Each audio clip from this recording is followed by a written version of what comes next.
छतु मसला आपण मैंने बहुत थर बनई बट थरे यही स्टाइल रे छतु बेसर बनातु आउ केमिति लागला कमेंट रे जणाइबे। Hello and welcome to Kandhei Odia kitchen. छतु बेसर पाई मु एठी फास्ट मसला रेडी करी नउची। मसला बनेबा पाई मु एठी 1 चमच जीरा, 3 चमच सोरिष, सुखिला लंका 3 रु 4टी, रसुण 7 रु 8 कला आ 1 इंच अदा काटिकी नेइची। एबे एथिरे अल्प पानी देई 5 रु 10 मिनिट बतुराइबा पाई छाड़ीदबा। मु एठी 250 ग्राम बटम मशरूम नहीं आउ ताकू एमिति 4 फाड़ करी काटी नहीं। बटम मशरूम सब बेले फ्रेश यूज करेंगे। देखंतु एठी मु सब मशरूम को एमिति स्टाइल रे काटी नहीं। आपण माने एठी पाळ छतु बा नड़ा छतु को भी यूज करि परिबे। आमर एठी बटन छतु बेसी अवेलेबल थाए, सो मु एठी बटम छतु यूज करूछि। एबे हमें मसला को ग्राइंड करि नबा। भलो से ग्राइंड करिवे, दरदरा रखिबेनी। एठी मु गोटे आलू नहीं। आपण मानकु जदि आलू पसंद नुहे ताले आपण माने आलू को स्किप करि परिबे। आलू को टिके छोट छोट पीसेस रे काटिबा, जहा द्वारा कि आलू जल्दी सिझी जिवो। तापरे गोटे कड़ाई रे 3 चमच तेल नबा। छतु बेसर को आपण माने सोरिष तेल आ रिफाइन तेल रे मध्ये बनै परिबे। तापरे सेथिरे काटिके रखिथिबा आलू को पके टिके भाजी नबा। आलू को 2 मिनिट भाजला परे सेथिरे आमे हाफ चमच हल्दी पाउडर यूज करिबा, जहा द्वारा कि आलू आ छतु रे भलो कलर आसी जिवो। एबे एठी आमे हाफ चमच लूण पकेई भलो से गोलाई नबा। तापरे सेथिरे कटा होई रखिथिबा मशरूम सब को ऐड करिबा।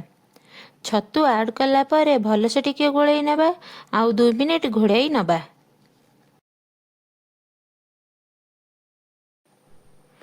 छतुरु पानी सुखिला जाए आमे ताको भाजिबा।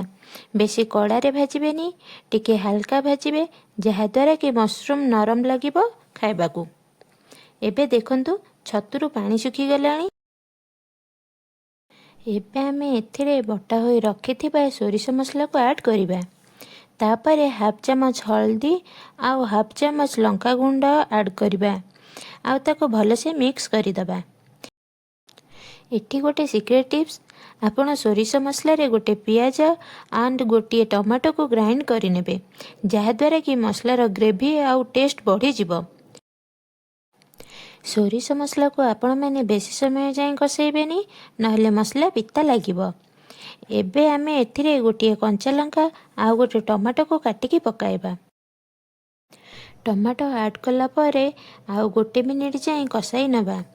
गोटे मिनिट कसी साइला परे आमे एठी गोटे ग्लास पानी यूज करिबा आउ भलो से ताको मिसाई नबा।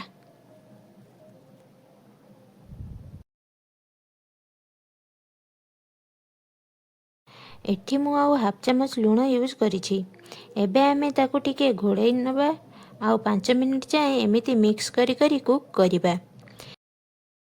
आगुरु आमे छतु भाजिला बेले लूण पकेइथिले, सो एबे आपण माने आपणक स्वाद अनुसार लूण पकेइबे।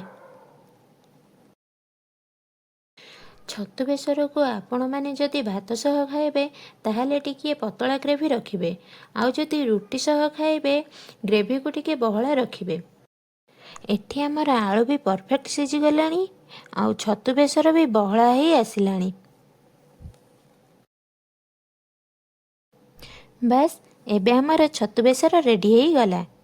किछि धनिया पत्र पकाई गरमा गरम सर्व करिबा। थरे एई स्टाइल रे छतु बेसर बनांतु आउ केमिति लागला कमेंट रे जणांतु।